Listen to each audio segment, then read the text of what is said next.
Salve! Esse é o Encontro Racional de número 33. Programa esse que nos dá felicidade, o privilégio de falar do racional superior, lembrar do racional superior da Terra e da sua importância, da sua incomparável importância. Quando a gente fala de Manuel Jacinto Coelho, a gente fica buscando, às vezes, definições, maneiras de tentar definir esse ser indefinível.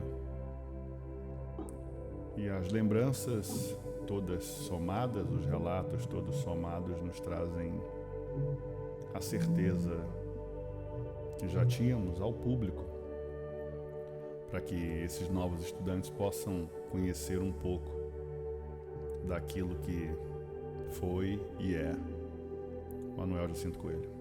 Nesses 90 anos de cultura racional, nós começamos esse trabalho Encontro Racional com o propósito de falar dele, de falar dos relatos que estão ligados a ele, das lembranças que nos elevam a ele.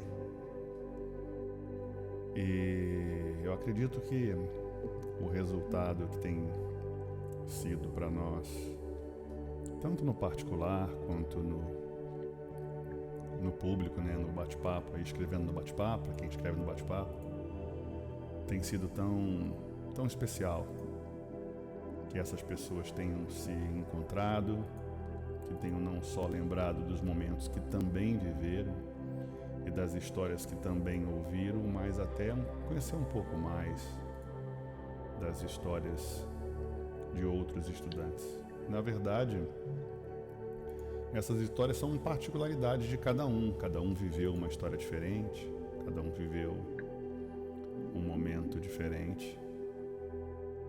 E eu acho fundamental que a gente se conscientize da importância não só que o racional superior nos pede sobre falar dos relatos racionais, como também lembrar dos irmãozinhos mais novos, né, que conheceram a cultura racional em novas eras. Essas novas eras são eras de mudança, eras dos valores que não são os valores que muitos conviveram nos anos 70 e 80. E acabamos aprendendo, descobrindo que esses valores não são valores dos anos 70 e 80, mas são os fundamentos da base da linha racional. Com ele nós aprendemos muito, aprendemos a entender o que não está nos livros. Conversando com ele, lidando com ele, você percebe a grandeza, e as lembranças hoje nos traem porque mostram que nós, estando ao redor, olhando para ele, ainda assim não tínhamos o alcance, a capacidade de entendê-lo.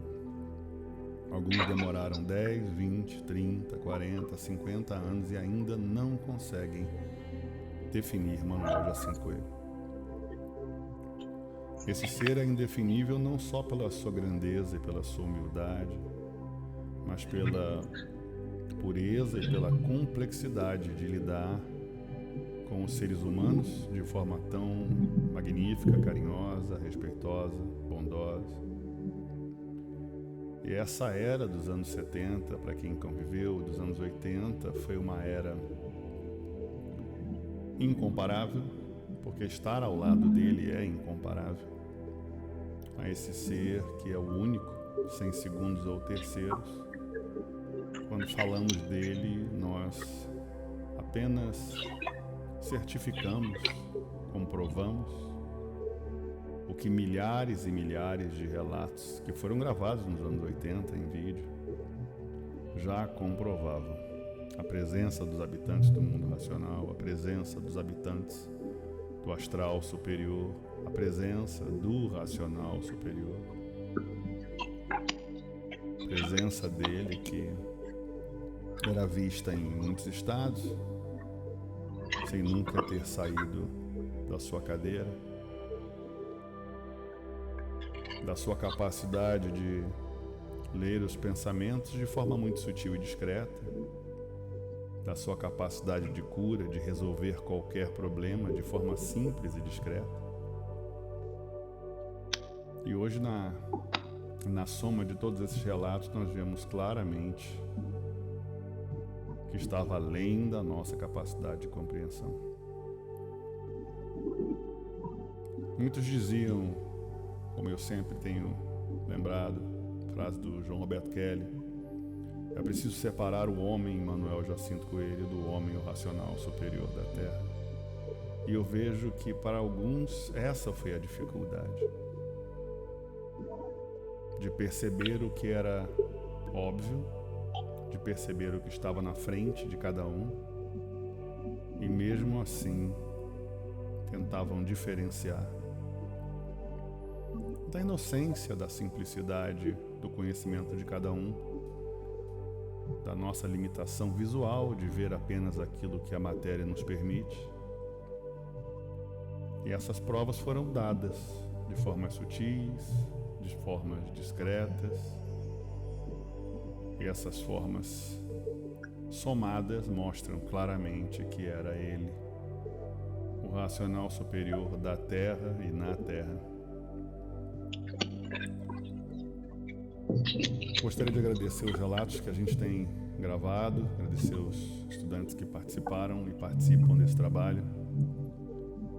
Nós podemos comemorar essa vitória de novos estudantes, agradecendo e entendendo a importância de Manuel Jacinto Coelho, de estudantes mais antigos se reaproximando de caravanas. Um trabalho absolutamente imparcial, onde os racionais podem se encontrar independente das suas escolhas, para falar apenas o que é interessante e importante a todos nós. Manuel Jacinto Coelho, o racional superior e o mundo racional. Eu agradeço a todos, agradeço as centenas de milhares de visualizações. A gente está caminhando hoje numa jornada nos últimos 365 dias, quase 200 mil visualizações. E ao longo do canal, na história do canal, nesses anos que a gente começou, são mais de 500 mil visualizações, né? Mais de 122 mil horas de programas assistidos. E a direção é só falar cada vez mais, alertar ao povo, alertar à humanidade que Manuel Jacinto Coelho esteve entre nós, que nos deu um conhecimento maravilhoso e que o importante agora é falar de cultura racional para quem não conhece a cultura racional, ou para quem está começando na cultura racional. Esse é o objetivo do Encontro Racional: unir os estudantes de cultura racional, unir os lados, as ideias, os sonhos, as metas, para lembrar que somos todos uma grande família, que saímos do mundo racional como uma grande família, como irmãos racionais. E esse objetivo nos 90 anos de cultura racional é semear o máximo possível, atingir o máximo número de corações possíveis, para que eles se conscientizem da beleza que é conhecer o seu mundo de origem, o mundo racional, de conhecer o racional superior e um pouquinho, bem pouquinho, da história de Manuel Jacinto Coelho.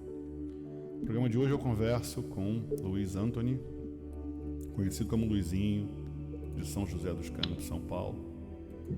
Eu agradeço muito ao Luiz e a quem nos ajudou a conseguir esse relato com o Luiz. Eu tenho esse privilégio agora de dar um salve para o irmão Luiz. Salve, Luiz! Salve, meu amigo Luiz Pegueni. Tudo bem com você? Tudo bem, Luiz. Luiz, eu mais uma vez agradeço a tua presença, agradeço a sua atenção. Eu queria ouvir da sua história, da sua jornada. Esse aqui é o teu espaço para você contar como é que foi que chegou esse livro na tua mão, Luiz. Em que momento foi, em que ano foi? Conta pra gente um pouquinho da tua história. Tá bom, então, pedindo licença a todos, começar o relato da minha vida na cultura racional. O aparecimento dos livros na minha mão foi que em abril de 1975 eu estava frequentando um centro espírita, né? que eu trabalhava lá como cambone, como médium, né? Então, nesse centro espírita que ficava lá no bairro do Brás, em São Paulo, ele era conhecido como o Centro Espírita Estrela Guia da Vovó Catarina. E também, junto comigo, frequentar um pessoal lá bacana, uns irmãos. E um dia tinha um amigo meu que frequentou e aí ele sumiu durante um ano, não apareceu mais no centro, né? Aí, passado um ano, ele me ligou. Ele disse que precisava falar comigo, que iria passar na minha casa e me levar um livro. Eu falei, levar um livro? Eu falei, mas depois eu converso com você. Então, ele era o doutor José Mauri de Rossi, Portugal. Ele era um delegado da Polícia Federal. Uhum. E ele frequentava o centro também, junto comigo.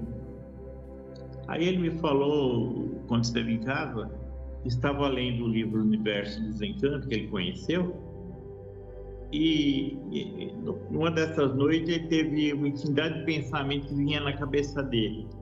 Leve esse livro para o Luiz. Leve esse livro para o Luiz. Falei, poxa, a gente deixou se ver assim, quase um ano, e agora veio na minha cabeça para levar esse livro para você. Então, eu acredito que é um bom livro, um livro que eu estou gostando, então vou deixar o livro com você para você conhecer também esse livro Universo Desencanto. Eu falei, Mauri, pode deixar esse livro aí, tudo bem, eu vou dar uma olhada, que eu não tenho muito costume de ler livros, né? Como quase todo brasileiro é desacostumado de ler livros, né? Uhum. Mas eu vou ver do que se trata e vou ver se eu gosto, né? Aí eu peguei, ele me deixou o livro lá emprestado, primeiro volume. Aí eu fui lendo, fui gostando, né?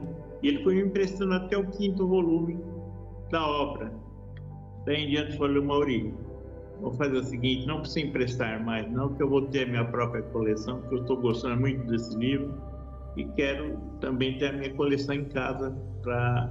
Eu agradeço a você que veio me emprestando o livro, né? Agora deixa comigo. Aí eu fui na livraria Freitas Bastos, em São Paulo, e a única que vendia os livros da cultura racional era essa livraria Freitas Bastos, que fica na rua 15 de novembro, em São Paulo, e fui comprando os livros aos poucos, né? Então eu fui lendo sequencialmente, e um dia eu tive que fazer um trabalho escolar, e fui no domingo até uma biblioteca no centro de São Paulo, que era a Biblioteca Mário de Andrade, na rua Xavier de Toledo. E eu lembro que no caminho eu tive que passar pela Praça da República. Aí na Praça da República um Fusquinha passar, e na porta do Fusca está pintado o pórtico da cultura racional. E eu olhei e falei, esse Fusquinha é aquele pessoal que eu leio o livro. Aí fiquei vendo onde é que ele ia parar, né? Fiquei feliz, pois pensar que eu era o único que estava lendo aquela maravilha, né? Aí fui vendo o carro onde ia parar, aí ele parou, me encaminhei e vi que o pessoal que saía dos linhas também tinha a camiseta com o pórtico, né? Do livro. Aí vi uma pequena multidão de branco com as camisetas com o pórtico do livro. Então me aproximei, me apresentei, e eles falando que era uma caravana que era do Rio de Janeiro, que foi mandada pelo professor Manuel Jacinto Coelho para divulgar em São Paulo. Aí foi um bate-papo esclarecedor sobre a cultura racional. Eu perguntei quem era o seu Manuel e o que era cultura racional. Eles iam me esclarecendo tudo direitinho, né? E eles vieram a São Paulo também acompanhando o Tim Maia. E na época ele ia fazer um show ali na Praça da Luz, em São Paulo, um show de divulgação. E o pessoal tá ali para divulgar junto com o Tim Maia, né? Eu só sei que no domingo próximo a esse acontecido, eu fui lá fazer meu trabalho escolar e no próximo domingo eu já estava lá na praça de novo, comprei uma camiseta e fiquei divulgando junto com aí somente a caravana de São Paulo, que se reunia ali na Praça da República, e era composto pelo Benê, pelo Jorginho, que hoje está em Brasília, a Natalina, o Edir Abimael, a Vilma e uma família de Osasco. Assim foi a primeira caravana de São Paulo na Praça da República. E frequentemente o Tim Maia vinha para São Paulo. Que ano foi isso aí? 75 também ou não? Em 1975 também. Ok. E frequentemente o Tim Maia vinha para São Paulo, né? Então, quando ele via, a gente acompanhava ele nos shows. Lembro que uma vez nós fomos na TV Record, na Avenida Miruna, e no programa de Chacrinha. E o Tim Maia cantou 2 músicas, Gostava Tanto de Você e Imunização Racional, que beleza. Uma baita divulgação, a gente ficar atrás dele com os livros e ele cantando na frente. E assim foi o meu primeiro contato com o pessoal da cultura nacional, o pessoal do Rio de Janeiro, tudo, né? E então assim foi nesse programa do Chacrinha que o pessoal se encontrou pela primeira vez, é isso? O pessoal de São Paulo, Rio e outros estados, Foi, E qual foi o canal de televisão? Lá. Você lembra qual é o canal?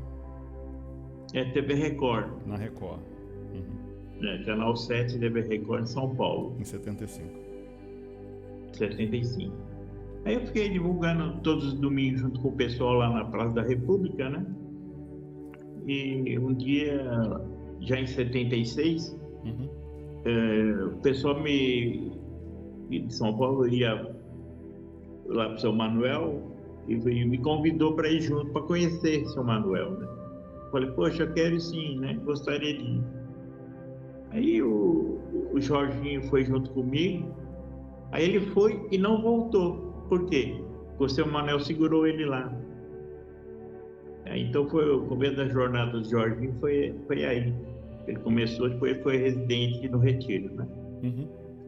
E aí eu conheci o seu Manuel, foi uma coisa indescritível, assim, um sentimento que não dá nem para descrever, não dá nem para mensurar. Aquela pessoa simples, humilde, com aquele cigarrinho de palha na mão, parece um paizão da gente, né? Isso Isso também em 76. Comecinho de 1976. E à noite, então, lá, isso foi em Belfort Roxo, que ele não estava no Retiro ainda, ele estava na casa dele em Belfort Roxo, do Palácio Racional, né? Aí, à noite teve um bate-papo com o pessoal que estava lá, e ficamos até mais ou menos meia-noite no bate-papo, o São Manuel com os estudantes. E na manhã seguinte, a gente tinha que levar às 4 horas da manhã para ir na cidade de Passa Quatro, numa caravana, cidade de Passa Quatro, ia haver um show, ia ser comandado pelo Tim Maia, e a gente foi durante o dia para divulgar na cidade, e à noite o Tim Maia ia cantar no cinema. Você lembra qual cinema? Não? Cinema. Lembra o nome? Não, o cinema da cidade que eu não acho que nem nome não tinha. Um cinema assim lá de uma cidadinha pequena, né? Passa 4 anos pequena. E então ele ia cantar e a gente foi divulgar lá, né?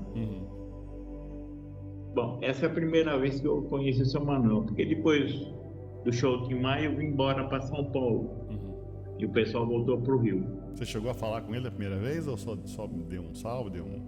Era comum o pessoal dar salve, apertar a mão? Como é que fazia na época?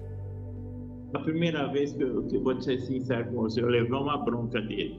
Isso aí. Seu Manuel. Por que ele levou? Porque você sabe como é que é uma mariposa, quando chega perto da luz, fica fascinada em volta da luz. Eu fiquei fascinado sem ver perto dele, quer dizer, não perto, meio distante, mas um pouco mais perto. E fiquei olhando, adorando ele assim, né? E ele está com uma família de São Paulo. São Paulo está com um problema, eu relatando o problema para ele. E ele olhou para mim e falou: rapaz, você não vê que eu estou conversando aqui? Não sei o quê? Como dizendo assim, eu falei: poxa, desculpa, seu mano, eu não.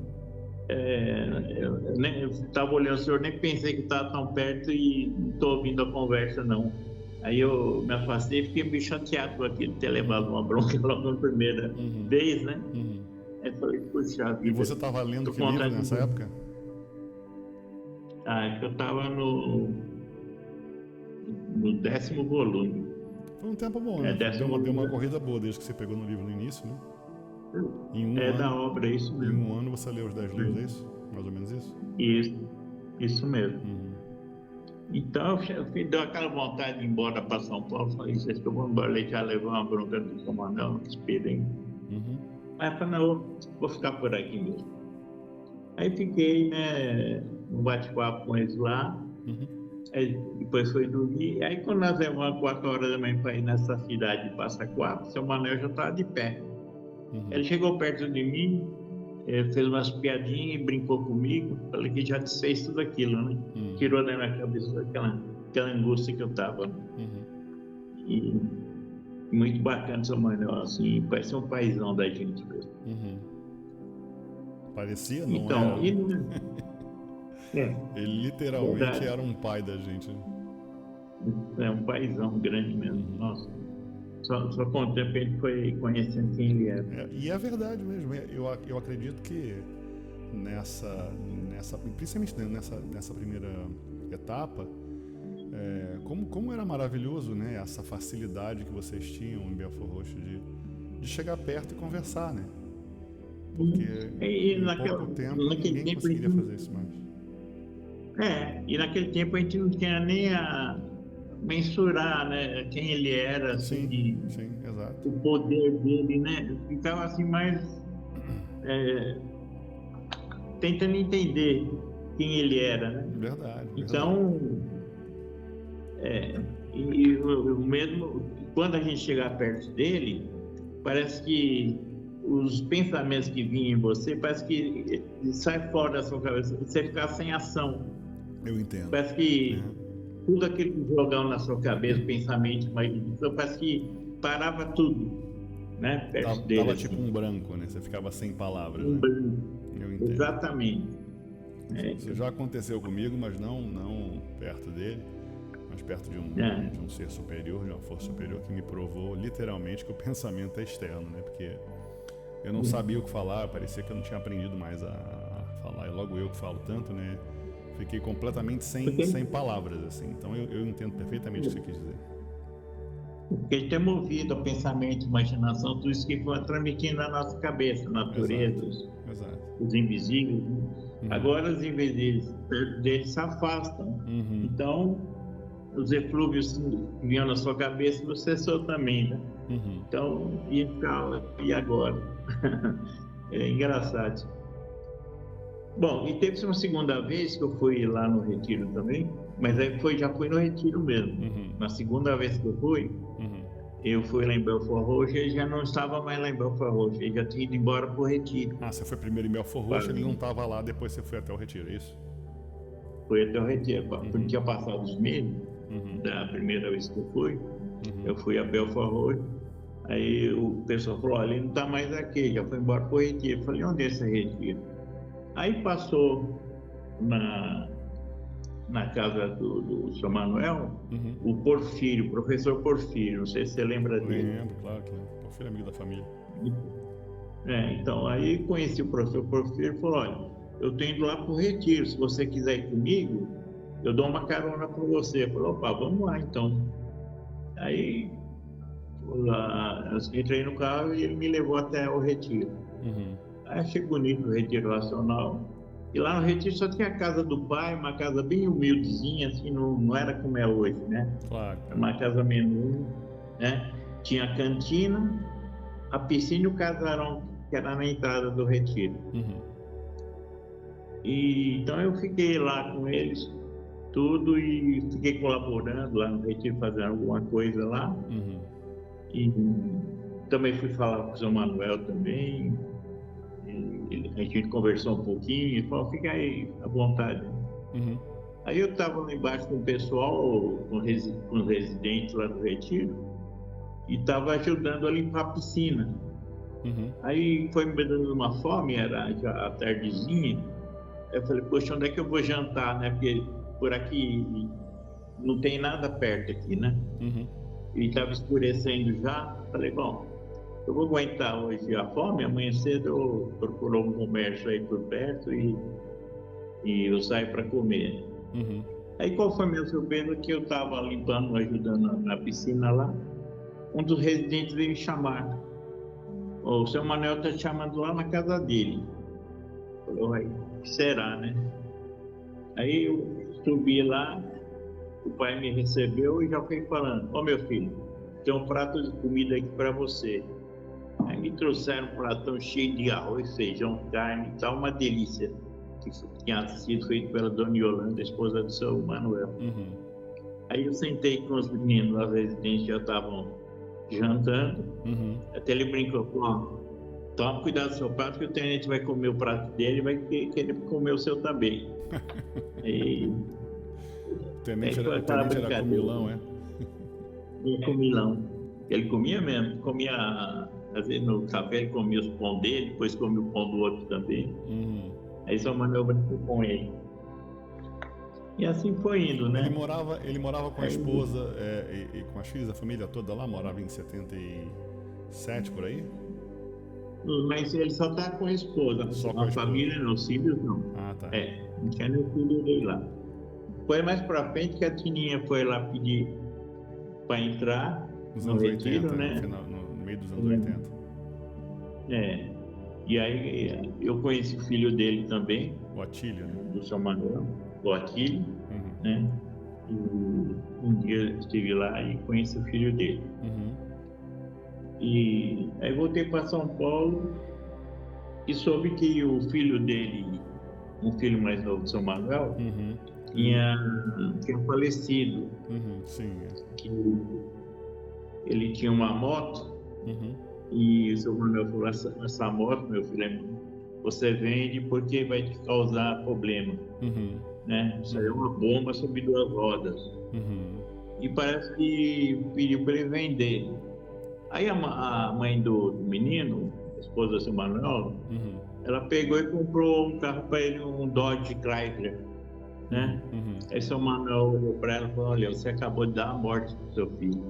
É verdade. E ela, não, o menino precisa de uma casa, não sei o quê. Aí numa das viagens que o menino foi fazer por lá, ele acabou com o carro na estrada e acabou se transformando, né? Falecendo. Uhum. Aí eu fiquei sabendo disso, foi uma coisa meio triste, mas o seu Manuel já tinha até avisado, né, que ia acontecer. É engraçado que você está falando isso agora, isso está vindo de encontro com outro relato que eu ouvi no privado, porque muita coisa a gente conversa às vezes aqui na gravação, muitas vezes no privado, né? Então, algo que estava fora da gravação, que surgiu, né? E foi exatamente o mesmo relato sobre o aviso que ele não queria comprar o carro e que ela foi e comprou o carro e ele avisou a ela, né? Você ainda vai... As palavras da pessoa que narrou para mim foram essas, né? Você ainda vai chorar por esse presente que você deu para ele. Você acabou de dar morte pro seu filho. Então, e o que é interessante sobre isso, eu faço a minha análise para você ver que são duas coisas importantes que são respeitadas. Primeiro, o livre-arbítrio, né? Então, ele sabendo do futuro, ele arca com a dor, né? Com a dor de ser um Ele pai. Ele avisou, mas não interferiu, né? Interferiu, então. É isso que merece uma análise bem profunda, porque ele sabia do problema.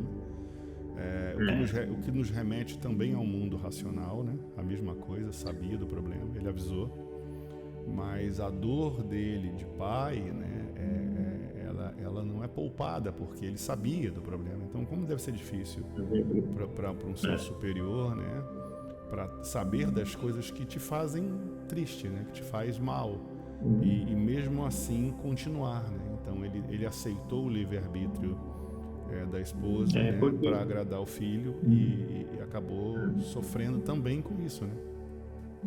É verdade. Que os seres do mundo racional respeitam muito o livre-arbítrio de todo mundo. Sim. Então, o rapaz teve o livre-arbítrio de pegar o teu carro, de rodar com o carro, mas ele sabia que ia acontecer. Mas era um livre-arbítrio, né? Ele respeitou o livre-arbítrio. Sim. Né? Deve ser muito difícil para ele, eu acredito. Teve pessoas que me falaram também, não dessa que me contou também o relato, mas outras pessoas que me falaram também nesse momento que ele nesse dia ele chorou, né? Que viu a lágrima descer no dia que aconteceu, né? Isso. Porque é óbvio, né? Ele realmente se afastou durante um tempo, né? Ficou afastado, e eu acho que é doloroso para um pai, seja um filho perfeito ou não, né? Que ao que tudo indica ele era uma pessoa maravilhosa, o filho, né? Então a perda de um filho é sempre muito dura, né? Para um pai. Imagina para ele saber disso, saber e não interferir no livre-arbítrio. Eu acho que se esse exemplo, né, Luísa, se esse exemplo não é o exemplo maior do respeito ao livre-arbítrio, então eu não sei qual seria, né? Porque eu acho que é o ápice para ele, como um pai, saber do erro e não avisar, porque se ele avisa, esse é outro problema, né? Se ele avisa do que ia acontecer, ele também iria interferir no livre-arbítrio. Não é engraçado essa colocação, né? Ele não avisou. Ele avisou, claro, da dor que ela ia sofrer, mas ela não tinha essa percepção, né, do que viria. Ela saiu do retiro nesse período, depois da perda do filho também? Ela sofreu com isso ou não? Ou ficou por lá mesmo, também junto com ele? Não, depois passou um tempinho, ela saiu do retiro. Uhum. E São Manuel ficou sozinho no retiro. Isso em 77, mais ou menos? 77 para 78. Né? Uhum. Bom, e aí, em 1977 mesmo, um pessoal me convidou para fazer parte de uma equipe de rádio que eles conseguiram um programa na Rádio Clube de São José dos Campos. Aí convidaram para fazer parte. Aí eu fiquei pensando e falei, poxa, eu vou fazer parte, sim, vamos lá. Aí comecei a aprender junto com eles. Era o Erson, o Norival, que fazia o programa, e eu, né? Nós fazíamos em 3. Aí eu fiquei mais ou menos 2 anos nessa rádio, sendo que no começo, passam 6 meses, sim, a Rádio Clube de São José dos Campos. E qual é o nome do programa que vocês fizeram? É programa de cultura racional. Não, mas você lembra o nome do programa, não? O nome? Então, é o programa Cultura Racional. Esse era o nome, ok. Nome do programa. E passam 6 meses assim, por algum motivo, não sei, os dois não puderam fazer mais o programa, eu fiquei sozinho fazendo o programa. Aí eu ia de São Paulo sábado à tarde, pegava o ônibus da Marginal lá, Tietê, ia até São José dos Campos, que o programa era de comecinho da noite, assim, né? E das 7 horas até as 9 horas, não, das 7 às 8. Aí eu fazia o programa lá e voltava para São Paulo de novo. Foi durante 2 anos que eu fiquei lá. E então esse programa ele foi feito só por mim, não, fiquei sozinho mesmo, né? Mas eu fui pegando mais cancha no programa, tudo, fui apresentando relato, apresentando outras coisas, e até que tá bonzinho o programa. E aí quando o programa chegou no fim do contrato, aí já existia uma caravana com 12 pessoas, né, na cidade. Então, acho que deu frutos, né? Porque claro. Quando eu saí, deixou 12 pessoas, né, na caravana lá. Então, foi muito bom para mim.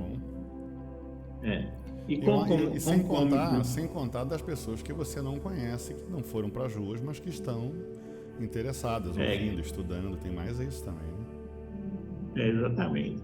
E ali atingia São José dos Campos e a região do Vale do Paraíba, o programa, né? Então a gente não tinha nem como mensurar os ouvintes que estavam... Era FM ou AM? Você lembra? Era AM. Às vezes eu ia ao sábado e tinha jogo de futebol, então eles agradeciam a gente pela sessão do tempo, e eles faziam futebol e a gente podia apresentar o programa. Então era um programa de AM. E concomitante a isso, nós tivemos também em São Paulo a Rádio Mulher de São Paulo. Começou um outro programa lá, a Rádio Mulher, E eu, no Igual e Oeste, começamos a fazer junto também. Então, fazia sábado o programa da São José dos Campos e aos domingos da Rádio Mulher de São Paulo, que ficava ali na chácara, a Grande Julieta. A Grande Julieta, perto de Santo Amaro ali. Então, eu aos sábados saía para a Caravana Parada. Também era AM? O programa também, o da Rádio Mulher também era AM? Também AM, mas essa Rádio Mulher abrangia o Brasil todo. Tinha um alcance maior. Então a gente recebia muitas cartas e a gente distribuiu muitos livros ali. Foi um programa muito ouvido. Inclusive lá no Retiro pegava o programa, às vezes o pai põe o programa lá para o residente ouvir, né? Era bacana. Pô, que legal. Então, e esse programa da Rádio Mulher, a iniciativa foi de quem? Quem é que participava do programa? Então, a iniciativa foi de Sr. Pereira. Então, o senhor que tinha uma Kombi, na época ele trazia o livro para São Paulo, levava o livro, levava caixa, alguma coisa assim das livrarias, levar para o Retiro, na volta levar o livro para a livraria. Teve que fazer esse papel, o Sr. Pereira. Ele era um senhor aposentado do Banco do Brasil e ele tinha um ganho bom, né? Então ele pagava o programa para a gente fazer. Então era muito bom, né?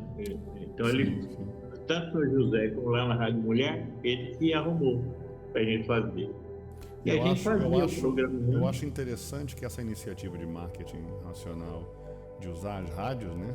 Fazer divulgação em rádio, é algo que começou a virar uma tendência nesses anos, né? Que muitos estados estavam buscando por divulgar, né? Em rádio AM, FM, por iniciativa pessoal mesmo, né? Hoje em dia você pode ouve falar sobre alguém que vai em rádio fazer programa, né? Mas era muito comum naquela época. Que é engraçado na cultura nacional, surge uma coisa e parece que espalha para os outros. Sim. Depois surge uma outra e depois espalha para os outros. Parece que é uma coisa cíclica que vai espalhando, né? Sim, sim. Então, eu fazia a produção do programa durante a semana, São José dos Campos, e a programação da Rádio Mulher, nos domingos à noite. Então, aos sábados eu saía para a Caravana Parada, ali na Praça da República, e nos domingos saía de porta em porta também o dia inteiro. E como é que era a caravana parada de vocês? Quantas pessoas nesse período? Tinha umas 20 pessoas. É um número bom, Já estava crescendo, né? E em que ano foi isso aí, mais ou menos? De porta em porta. Isso foi em 78, mais ou menos. E como é que era a receptividade desse pessoal na caravana parada? Você tinha um pessoal que parava para perguntar? Tinha painel, não tinha painel, era só panfleto? Tinha alguns painéis, panfletos, e a gente entregava para as pessoas paravam conversar com a gente, né? Isso, tinha muitos interessados, e a gente fez muito leitor ali também, né? E a gente fazia porta em porta no domingo. E vocês indicavam, então, veja bem. Só uma perguntinha ainda com a caravana, quando eles se interessavam pelo livro, vocês não tinham um livro para entrega na hora, vocês indicavam a livraria, não é isso? Não tinha. A gente só dava o endereço da livraria para ele pegar, né? E qual era a principal nessa época para vocês lá? Era a livraria aqui de São Paulo, e no começo ela ficava lá na Avenida São João.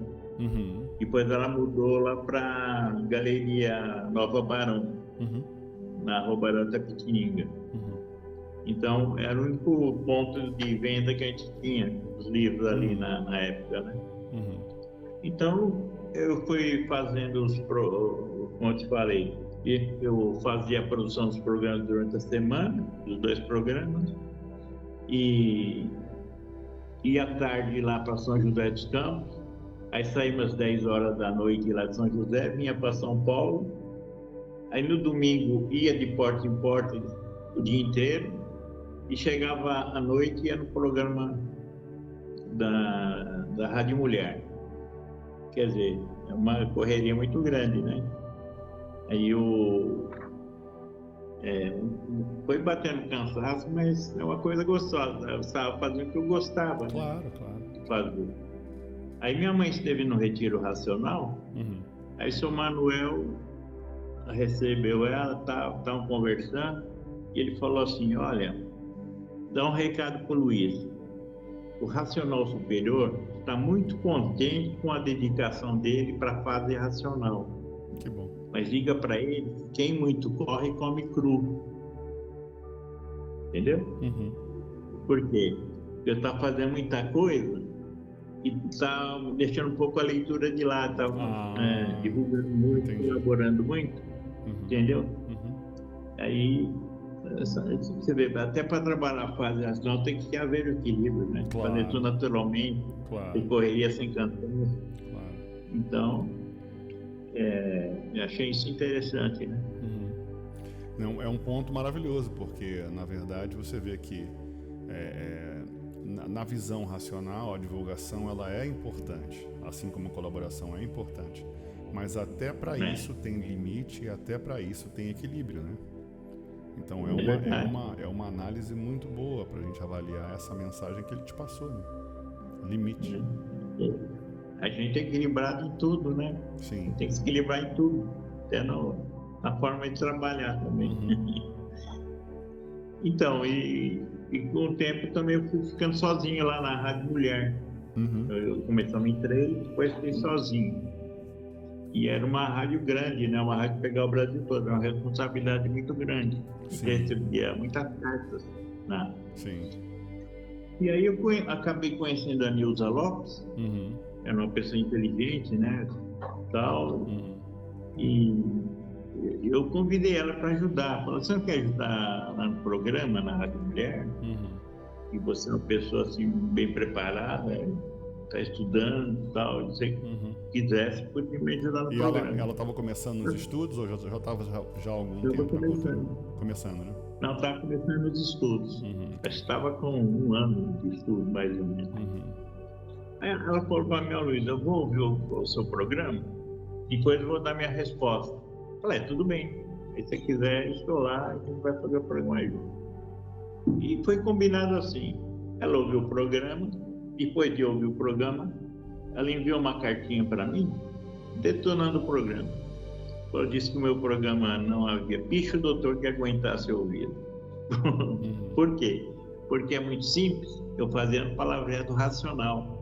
Não falava um palavreado que o doutor gostaria de ouvir, entendeu?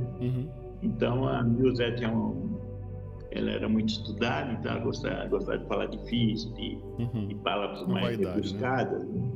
É vaidade. Né? E após isso que ela mandou a cartinha, ela foi no retiro e falou para o seu Manuel. Falou que tinha sido convidado e tal, e que ela falou que ia ouvir o programa, e falou que tinha mandado uma carta para mim. E falou para eu mandei e falei que não tinha visto doutor que gostava, que aguentasse ouvir o programa até o fim, né? Aí seu Manuel falou para ela, minha filha, essa é a forma que ele está fazendo, é a forma que tem que ser apresentada, com simplicidade, humildade, e o bicho doutor vai ter que ter humildade suficiente para aceitar o conteúdo. Aí ela ficou quieta, né? Aí ela voltou. Como diz, ela botou na sacola a vaidade. Exatamente. Falou, poxa, ele está falando isso, então tem que ser assim mesmo. Aí quando ela voltou do retiro, ela me procurou, me pediu desculpa, né? Falou, Luiz, eu mandei a cartinha, aconteceu isso, ele falou isso. É bom, então eu estou fazendo o programa, estou dentro da forma certa de fazer, né? Então é um programa simples, mas é o que se deve estar fazendo mesmo. Aí ela entrou no programa e você usava música? Era 1 hora de programa? Era uma meia hora? Quanto tempo? Era 1 hora de programa. E usava pausa? Tinha música? Tinha alguma coisa ou não? Tinha, falava das livrarias onde conseguiram o Universo do Encanto. Havia pessoas que ia divulgar em bairro tal, eu divulgava a caravana de São Paulo vai divulgar no bairro tal. Então tinha aquela parte do bate-papo também, não só da leitura, dos também textos, mas também tinha um bate-papo. dava uma agenda, né? Uma agenda racional, né? Da programação, caravana, né? Eventos. A questão de shows acaba, né, naquela época de 75 e vocês não fazem mais nenhum tipo de TV, né? Ou não? Ou voltaram para televisão? Não. Televisão não. Televisão... Só rádio, ok. Pouco que mais saiu, é só rádio mesmo. E, então, depois na equipe entrou a Nilson Salvo, que era o marido dela, né? E depois entrou o Valdomiro Negrini, o filho dele, o Mirim, e a dona Cecília Negrini compôs o programa da Rádio Mulher também. Aí, em 1980, fui trabalhar em Três Corações e deixei o programa. Que lá com 6 meses eu voltei e continuei a frequentar a caravana, sem voltar para o programa. E ela segurou o programa da Rádio Mulher, então? Segurou sozinha? Ela segurou com o Salmo, né, com o pessoal. Depois ela foi mais um pessoalzinho dela lá também para fazer, para ajudar ela. E assim foi. E um dia eu fui lá no Retiro e eu subi na varanda, então o seu Manuel sozinho. Era difícil pegar ele sozinho na varanda. E em que ano? Isso já foi em 1981. Já em 81. Ok. Aí ele já com a Jo na direção com ele lá, né? E tava a Jo toda. Aí ele ficou sozinho comigo na varanda, né? Sem a Jo, sem ninguém. Aí ele tava alto, assim, sabe aquela foto que a gente tem dele, assim, bem alto, bem rodando. E tá bem falante, né? Ele falou: Luizinho, tá vendo ali na frente? Ali na frente do Retiro, com o tempo, vai ter um hotel com 21 apartamentos, com 21 andares e tantos apartamentos por andar, né? Que vai ser no futuro isso aí. E os bíblias, quando souberem quem eu sou, vão acampar tudo aí em frente, vão encher de barracas aí em frente do Retiro e vão ficar tudo aí. Ele tendo uma visão, né? Me falando para mim. Em que local que seria o prédio de 21 andares? Assim, na frente da casa dele, mais para a esquerda, assim. Mais para frente. Porque engraçado você falar sobre isso, porque é algo que eu nunca conversei com ninguém. Eu tive essa visão de um prédio muito grande lá. Na verdade, era mais de um, né? Mas uma visão muito antiga de coisas assim, né, que estava na minha cabeça também. Você falou uma coisa que eu nunca tinha ouvido antes de ninguém. Sim. Interessante. Então, ele falou para mim: então ali, meu filho, vai ser um prédio grande, 21 andares, 21 apartamentos por andar, parece que ele falou, né? E os bíblias, quando souberem quem eu sou, vão acampar tudo em frente. Qual é a direção para mim ter uma ideia? Na direção ali do lado do casarão na entrada, na direção da churrascaria, que lado é? Do lado do você está na frente da casa dele olhando para fora, né? Sim. É pro lado esquerdo mais ou menos assim. Logo que você entra no Retiro, fica do lado direito, da parte direita, quando você entra no Retiro. Fica ali na parte direita. Ok. Do lado onde tinha as casas ali, do lado da Rosa, naquela direção, né? Isso, por ali. Ok. Entendeu? Aí foi isso aí. Interessante. Então ele foi falando, e aí teve também em 81 o início da fanfarra racional, que eu gostaria de falar. Sim. Sobre isso que eu participei, né? Mas em São Paulo ou no Rio que você está falando? Em São Paulo. E ela nasceu em São Paulo, na casa do Júlio. Sim. Né? Então isso foi em 81. Porque no período de 77 até 81, a gente participava dos desfiles, 7 de setembro, as festividades do aniversário dos bairros de São Paulo. Então eram realizados essa participação com os estudantes perfilados, um atrás do outro, íamos marchando. Quando a gente ia chegando no ápice do desfile, que é próximo ao palanque das autoridades, aí colocava o disco Brasil de Coração Aberto, do Tim Maia, né? Sim, Brasil de coração aberto, abraça a todos como irmão. E aí a gente passava o som do disco. E os apresentadores ali iam falando trechos, divulgando a obra. Às vezes o seu Sidney Pereira, que pagava os programas, ele tinha uma Kombi, tudo escrito lá. Nostradamus, Santo Odílio, já professor, era branquinha a Kombi dele, tudo cheio de escritos, né? E, então ele vinha atrás dos estudantes fechando o desfile, né?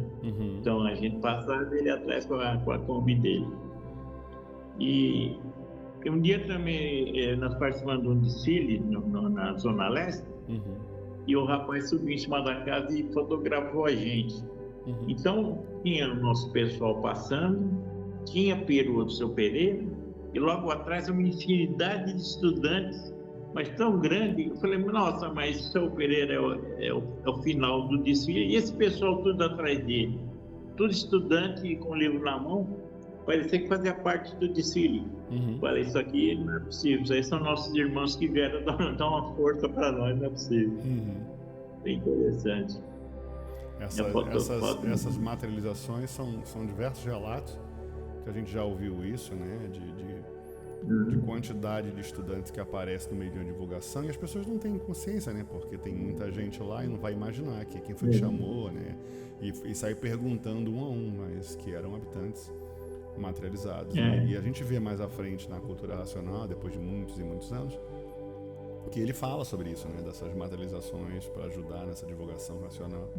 Então, desde os anos 70 já estava acontecendo essas materializações. Não é uma coisa que para o futuro, mas já está acontecendo. É verdade. E o pessoal de porta em porta também tem esses relatos, que às vezes passa em lugar, falou, passou um bocado de gente aqui de branco também divulgando e tal, e dando folheto.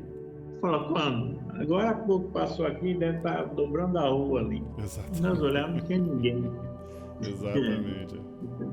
Uma coisa que já um olhar o outro já sabia o que tinha acontecido. Né? Não, a gente se acostuma, né, com esse conceito, né, e se torna meio que natural saber que os habitantes estão entre nós. Mas eu acho tão interessante que a gente se acostume com isso, né?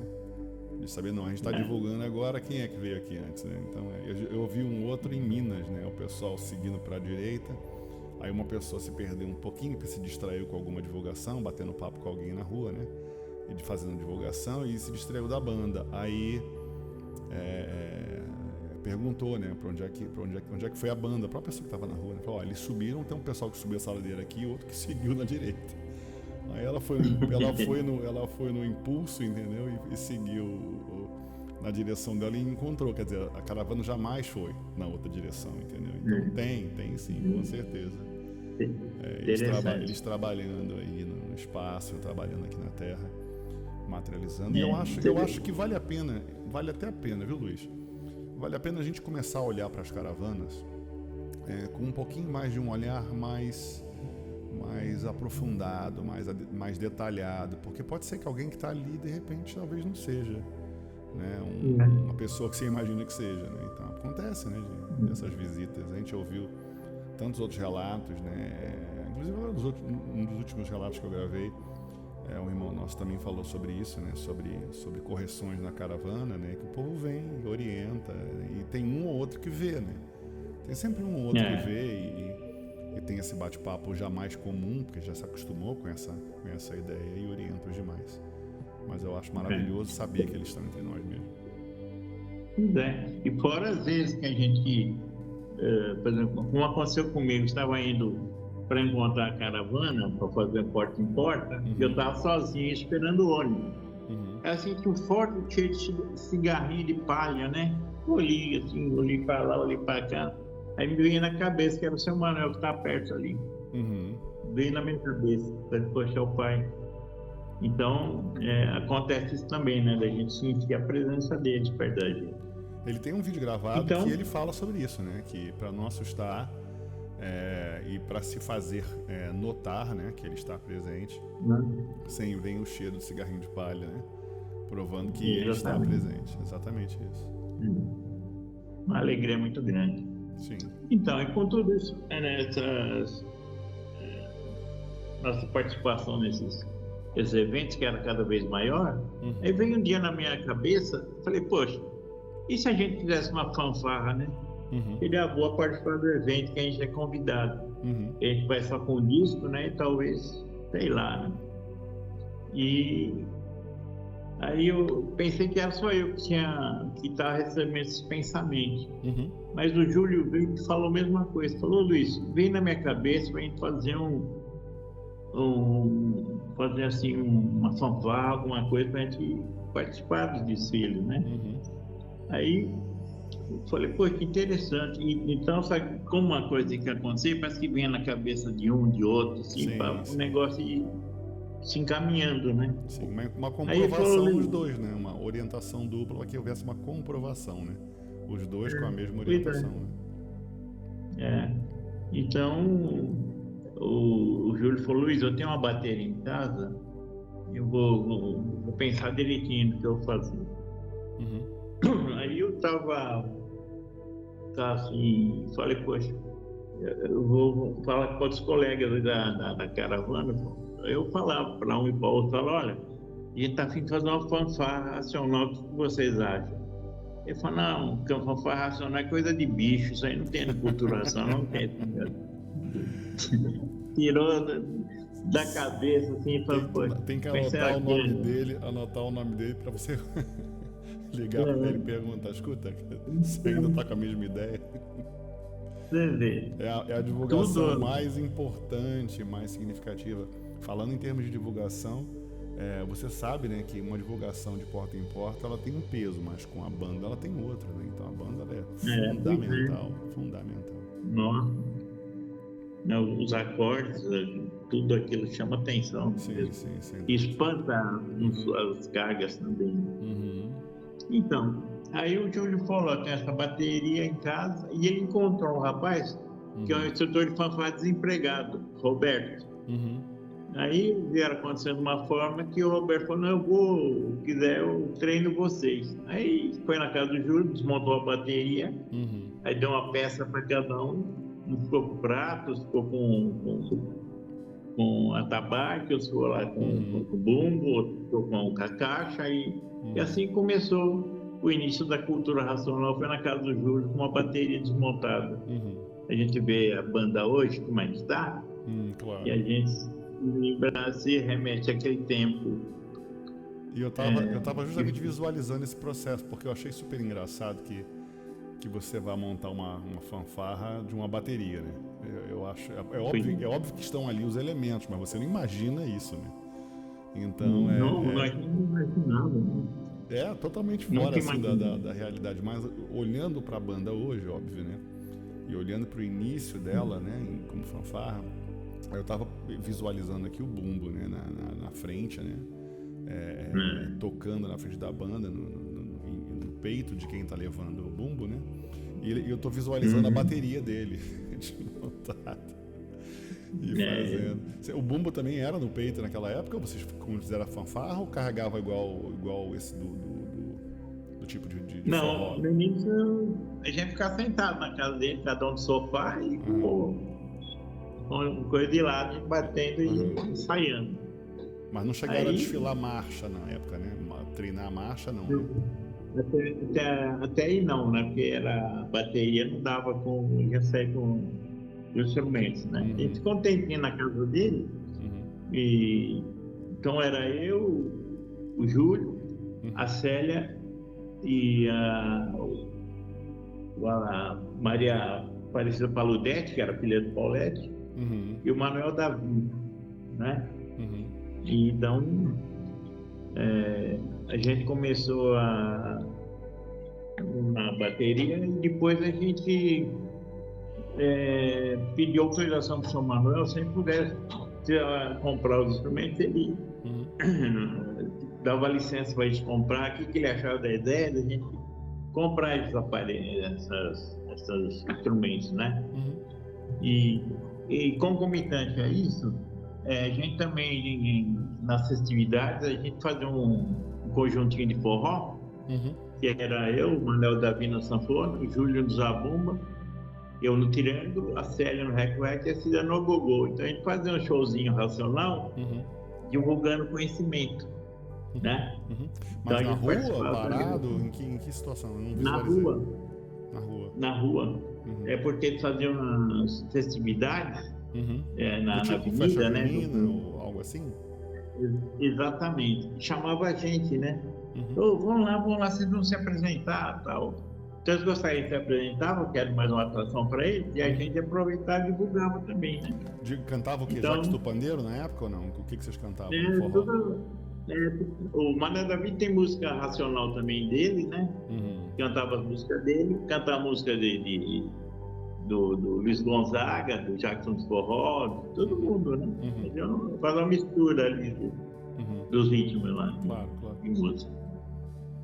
E aí, então, os ensaios da fanfarra, né? Então, a gente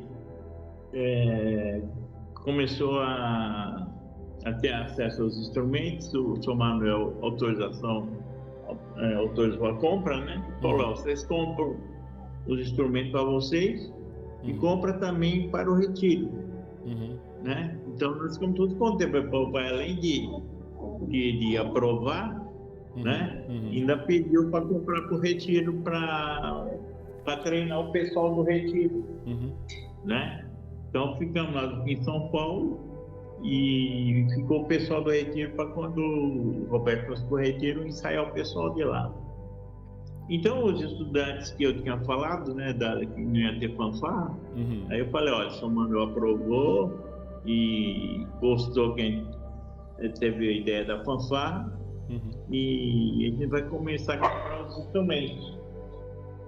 E a gente começou a comprar os instrumentos e passar o pessoal que já estava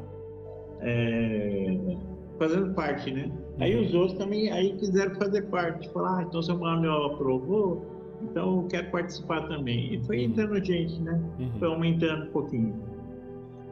Aí nós fomos para a rua de São Paulo, ali na 24 de Maio, Praça da República, e a gente ensaiava lá. Então a gente ensaiava os 4 toques, né? Toque 1, toque 2, toque 3, toque 4. E assim foi o início. E o Roberto tinha um pistão com um pisto só, né? E ele só ele com a corneta. A gente só nos outros atabaques, no bumbo e tudo.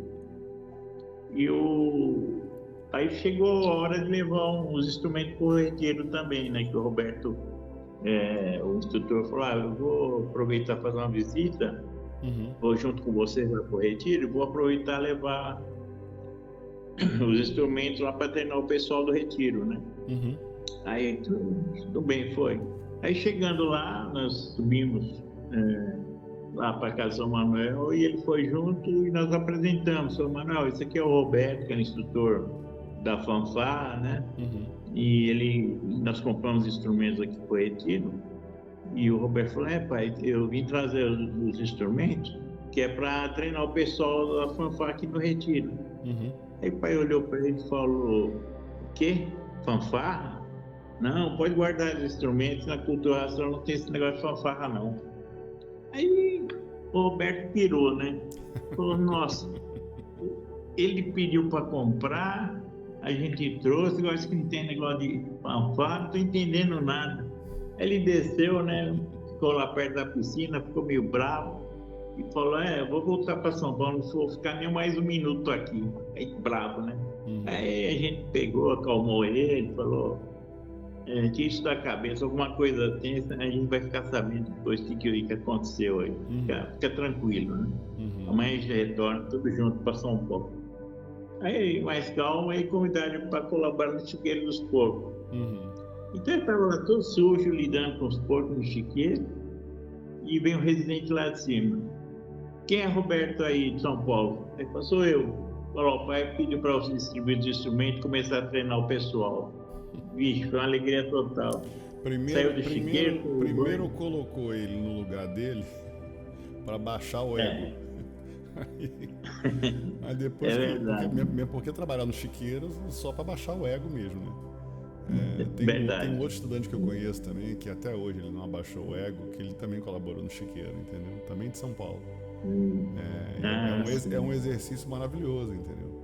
Porque a pessoa que está numa situação, não no caso do maestro, né, mas no caso da pessoa que eu estou falando, né? A pessoa está numa situação lá em cima no financeiro, ela vê esse tipo de situação como uma situação, né, que ela jamais faria, né? Então, quando você faz um trabalho desse com amor e com carinho e qualquer tipo de trabalho racional sem nenhuma restrição, né? Eu acho que a lição ali ela é aprendida rapidamente, né?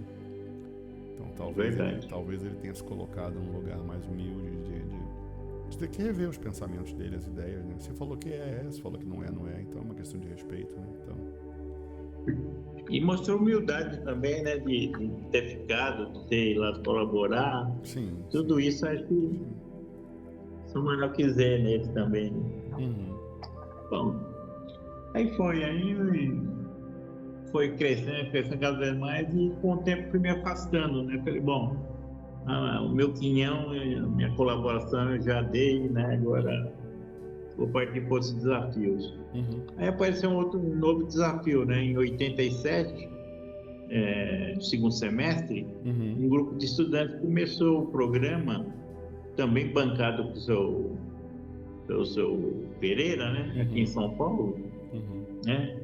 Na Super Rádio Tupi, em São Paulo, que era domingo à noite, às 9h30 da noite.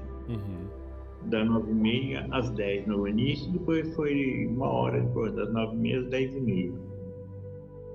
E então era eu, o Paulo Loreto, o Júlio, a Nailde de Alencar Pereira, que é a minha esposa, o Arquimedes e o Aldo na técnica. O programa era na Rádio Tupi, o alcance das ondas, pegava de todo o Brasil, algum país vizinho também. A AM também. E assim, era a AM também. Acho que é 1240. E isso no programa. Em que ano? Deixa eu me situar de novo. Que ano foi? E foi em 87, fim de 87. 87. Tá. Então a gente já está um pouquinho depois do Jubileu de Ouro, né? Exatamente. Exato. Já passou. Então, concomitantemente, na Rádio Tupi, a gente também começou aos domingos de manhã um programa na Rádio Morada do Sol, que era a antiga Rádio Mulher, mudou o nome e foi para a Rádio Morada do Sol. Então a gente fazia domingo de manhã na Rádio Morada do Sol e domingo à noite na Rádio Tupi. E a Nilza não estava mais na rádio, né? Ela tinha se afastado já, né? Não, já se afastou. Em 87. Então eu, Paulo Loreto, o Júlio, a Nailde e o Arquimedes. Então, durante os programas a gente distribuía os ouvintes, aí já distribuía os livros, né? Chegavam muitas cartas no programa, solicitando o livro. Inclusive teve um rapaz que escreveu pra gente, que está com a vida muito atribulada, ele estava muito triste, ele já estava pensando até se suicidar, não sei o quê. E a gente vai mandar um livro para você, assim, né? Aí pegamos e mandamos o livro pro rapaz, interior de São Paulo. Aí sabe como é que é? Correio, né? Demora uns 4 dias naquele tempo, uns 5 dias para chegar. Aí ele já estava, o rapaz escreveu pra gente, que ele não está já aguentando mais a vida que está levando. Então ele falou, hoje eu vou me matar. Aí tal dia ele cismou que ia se matar naquele dia. Aí ele preparou tudo para fazer o ato, aí bateu na porta dele o correio, veio trazer o livro. Aí justo no dia que ele ia fazer loucura, chegou o livro, ele começou a ler e foi lendo, tirou tudo aquilo da cabeça dele. Aí ele escreveu para a gente agradecendo o conhecimento em ter enviado. E e disse, e falou para ele que era o dia que ele tinha escolhido para ir embora, né? Isso aí veio salvar ele. E foi o dia que ele renasceu, né? E renasceu, A gente ficou muito contente, né? Claro. E também teve o pastor que virou racional. Aí essa foi na rádio Morada do Sol. Porque lá nessa Rádio Morada do Sol tinha um monte de crente fazendo um programa na frente da gente e atrás também um monte de crente. Então era uma rádio que está dominada pelos evangélicos já, né? E eles começaram a tomar conta dos programas e inflacionar. E essa razão que a gente foi chegando ao fim dos programas, porque começou a ficar muito caro o programa, porque eles inflacionaram. Tanto que as igrejas avançaram. Então, eu pensava assim, rapaz, nós estamos aqui nessa rádio com crente na frente, crente atrás. Para quem que a gente vai divulgar, né? Já que esses crentes vão pegar um livro, eu pensar comigo. Aí recebi uma carta de um senhor, o senhor Luiz, e ele falou, olha, eu sou crente, sou pastor, e tenho uma igreja, que é a igreja do amor de Jesus Cristo. Não sei o que é do amor de Jesus Cristo, né? Aí eu gostaria de ter um livro de vocês. Aí mandamos o livro para ele e passam uns dias. Ele agradeceu o livro que ele estava lendo, disse que gostou muito do livro e disse que ele levou o livro para o pessoal, para as ovelhas dele, durante a apresentação que eles faziam lá na igreja. E ele falando do livro para o pessoal. Diz que com o tempo o pessoal, ele levou o livro também para os fiéis e eles começaram a ler juntos também. Então a igreja foi tudo ficando mais racional do que outra coisa, né? Você me lembrou. Aí ele mudou. Você me lembrou, só fazer uma vírgula aqui. Você me lembrou de uma força preciosa, né? Que eu conversei durante muitos anos. E ela disse o seguinte, que as igrejas, né? Elas... a primeira conversa começou assim. Primeiro vamos pegar no livro preto, para depois pegar no livro branco, né? Que a Bíblia ela é preta e vermelha, né? E ela falou, no futuro as igrejas serão escolas racionais. Então você está só testemunhando o princípio de tudo isso, né? Exatamente. Interessante. E ele falou assim, olha Luiz, e nós trocamos o nome da igreja também, que era a Igreja do Amor de Jesus Cristo para a Igreja do Amor do Racional Superior. Caramba. A nova denominação da igreja foi essa. Aí mais para frente ele mandou uma outra carta, falou, Luiz, nós resolvemos fechar a igreja e todos nós vamos sair de porta em porta junto com a caravana. Então eles se integraram na caravana racional, fecharam a igreja e ficaram divulgando de porta em porta. Que incrível. Incrível relato. Então foi uma coisa muito bacana que a gente fez. E também tem o caso de um rapaz que eu convidei para ir na rádio. Ele falou, eu vou lá com vocês, sim, esse livro é muito importante, eu estou gostando muito e vou lá na rádio, vocês me pegam aqui e tal hora, a gente passa aí e pega você. Aí antes de ir, ele entrou na casa dele e tomou uns 3, 4 copos de pinga e fumou uns baseados. Foi bem louco. Falou que ele bem louco nessa rádio, não sei o que. Tá? Aí passamos lá, levou uns olhinhos vermelhos assim, então. Aí chegou lá, durante o programa, foi passando o programa, assim, ele ficando meio estranho, falou, você está sentindo bem? Ele falou, não, tô.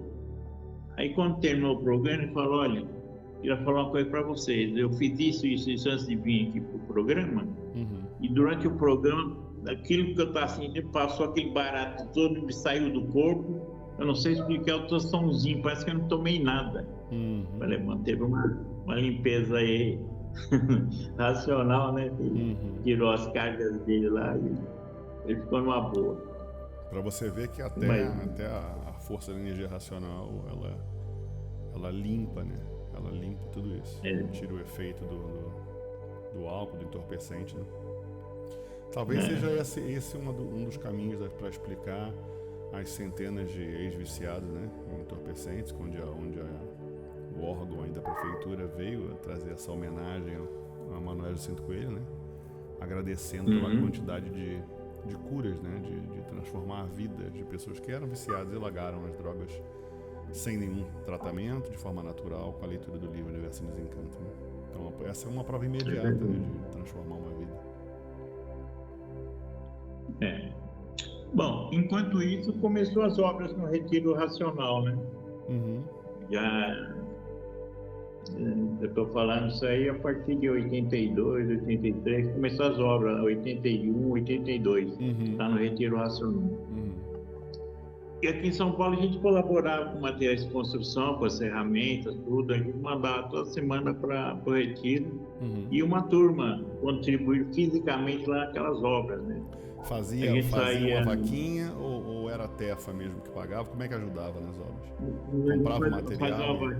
Fazia uma vaquinha. Fazer uma vaquinha. Fazer uma vaquinha, cada um dá uma importância. O rapaz, o chefe da caravana, somatizava aquela vaquinha e comprava pá, picareta, enxada, tudo aquilo que ele precisava para usar lá nas obras, né? Mandar lá para o retiro. E a gente, nos domingos, a gente lotava alguns ônibus, né? Fazia um turismo, assim, pegar uns ônibus de turismo e a gente ia fim de semana para colaborar lá. Às vezes a gente saía até de sexta-feira à noite, às 9 da noite, chegava lá às 3 da manhã e, em vez de dormir, a gente já subia para a obra, porque lá não parava, a obra ela era noite e dia, né? Vinha gente de tudo quanto é lugar para colaborar. E assim foi ficando pronta a Casa dos Três Poderes. Depois terminamos o Hotel Racional, o Centro Científico, e a gente tudo na colaboração. E nos domingos à noite, após o trabalho braçal, a gente jantava, o seu Manuel colocava músicas racionais, se tivesse algum convidado, ele se apresentava, o João Alberto Kelly, o Jacques no Pandeiro, o Jacques no Forró, Paulo Henrique. Nesse ano o Kelly ainda ia para o retiro ou não? Em 82, quem falou? Não, ele não ia, mas ele ligava para o São Manuel. Uma vez eu lembro que eu estava na varanda e o São Manuel atendeu o telefone e falou: "Ô, Kelinho, não sei o quê." O São Manuel gostava muito dele, ele chamava ele de Kelinho. Então eles conversavam muito por telefone, né? Mas eu, pessoalmente, nunca encontrei ele lá no retiro, não. Mas ele se aborreceu por algum motivo. Tem um vídeo que eu botei no canal aí, que o pessoal do JR foi visitar ele na casa dele a pedido do Racional Superior da Terra, né? E levaram uma fita de vídeo para ele assistir a fita de vídeo, para ele lembrar de alguns valores, né? De uma homenagem que fizeram para ele na televisão. E ele estava chateado nessa época, alguma coisa aconteceu. E talvez seja alguma questão administrativa, porque a saída de Belfort Roxo, a entrada de Nova Iguaçu, é uma mudança tão grande para quem estava tão perto o tempo todo, né? Quem viveu o que você viveu, por exemplo, de chegar perto dele facilmente, de conversar com ele com facilidade. Eu acho que essas pessoas, talvez nem todas, mas algumas tiveram dificuldade de aceitar isso, né? De que as coisas mudaram, de que a estrutura mudou, e talvez a nova administração, né? Que começou, acho que em 79 começou a Jo na administração do Retiro, né? Ela veio nova lá, né? Ou 78, alguma coisa assim, né? Eu não sei qual é o ano, que eu não perguntei. Mas então, e as pessoas que tinham contato com ele direto, depois de algum tempo, sentiram dificuldade de conversar com ele. No início do Retiro, não, né? O acesso era fácil, né? Ali no casarão mesmo, na cantina velha, né? Quando você chegou, que estava com fome, você chegou, não tinha cantina velha ainda, né? Tinha uma cantina, mas ela não tinha nada, né? Não tinha nada de comer, não tinha venda de nada lá. Era sempre a cantina e a piscina, né? Só tinha café da manhã na cantina. Nem pão não tinha, porque o pão vinha de outro lugar. Depois, com o tempo, que teve a padaria lá, que começou a fazer pão. Sim. Mas a gente comia pão, assim, de outro lugar que vinha lá, de manhã. Entendeu? Então, não tinha onde comer lá mesmo. Era muito difícil, então, para você ter acesso a ele. Depois dos anos... Eu acho que a partir de 82 a coisa começou a ficar mais difícil, né? Mais gente no retiro, volume maior, né? Ele foi se retirando um pouquinho mais, né? Como? Ele foi se retirando um pouquinho mais, não está atendendo tanta gente. Porque a quantidade de pessoas, ela mudou, né? De 300 para 3.000, de 5.000, então não tem como, né? tem como mesmo, né? É. Muda um pouco a estrutura, eu acho, né? E talvez a decisão da administração, né, do retiro, que era a Jo no caso, né, que ela vê esse crescimento, começa a proteger um pouco mais, né? Receber o pessoal na porta e mandar recado, o telefone, né? Então acho que ele recebia a ligação do Brasil inteiro, né? Ele recebia a carta do Brasil inteiro, então realmente eu acho que começa a mudar um pouco essa estrutura. Ele atendia todo mundo. Sim. Ele atendia todo mundo. Sim, sim. E tinha uma hora que ele atendia até as energias, os invisíveis, que às vezes tinha um cigarrinho assim, você viu, não tinha ninguém, parecia que tinha alguém fumando cigarrinho lá. Ele falou, os invisíveis que o seu Manuel fica atendendo, eles ficavam na perto da varanda dele, para falar com ele também. Nesse negócio de ficar atendendo,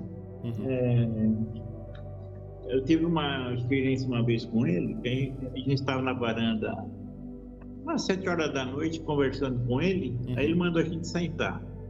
Tava ele, eu, a Jo, e tava o Salmo e a Nilza também, e a dona Terezinha.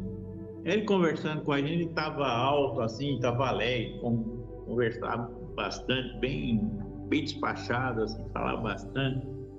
Aí ele falou, você fica aqui um pouquinho que eu já venho. Ele entrou lá para dentro da casa dele, aí numa meia hora para frente, assim, que ele voltou, ele já tá diferente.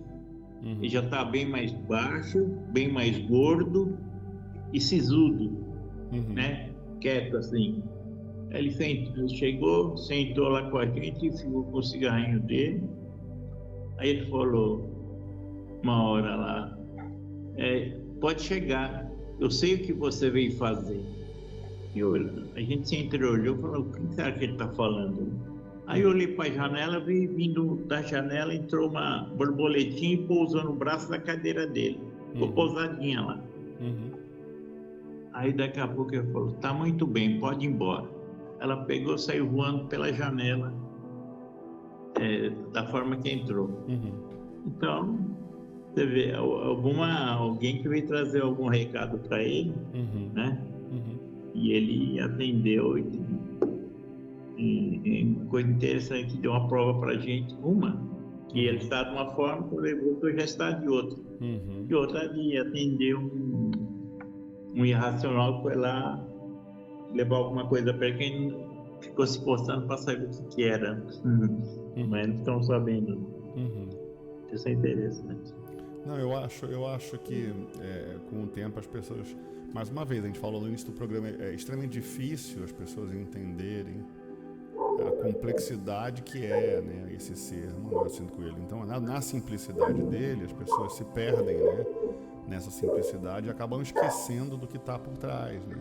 Então, quando você fala de mudança de tamanho, né, que também não é a primeira vez que a gente ouve isso, né, mudança de formato, mudança de personalidade, né, isso me lembrou até um comentário do irmão nosso, né, o Vale, fez um comentário comigo há muitos anos atrás e eu me lembro dele agora, falando sobre essa questão de mudanças, né, de corpo, de personalidade, e somando com outros relatos que a gente já ouviu, inclusive da Raimunda, a gente vê que muitas vezes não era a mesma presença que a gente estava lidando ali, né? Talvez essas diferenças de tamanho, de personalidade, de corpo, você nota que é um outro ser, né? Ali também, é verdade, passando o recado, né? A mudança de chapéu, a mudança de forma, até de falar, na verdade. Se você ouvir alguns áudios dele, é bem diferente, né, de alguns outros que a gente ouve, então você sente que é uma mudança. Eu lembro também do 10º da obra, né? Então ele mostra ali claramente que ele é um canal, né, de comunicação dos planos superiores, então você vê que ele dá o espaço para fala, então é uma possibilidade de 1000 conexões ali no mesmo ser. Então é muito complexo definir ele, né? Muito difícil de entender. A orientação dele vai para todos, né? Sim. Interessante. Teve uma senhora lá que ficou um tempinho no retiro e ela ficou em tratamento lá. Ela ficou...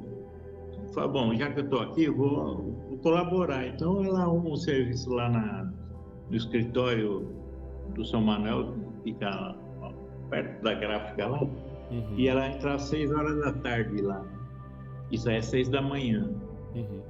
E o São Manuel tinha falado para ela que há casos que o ser humano desce de classe, né?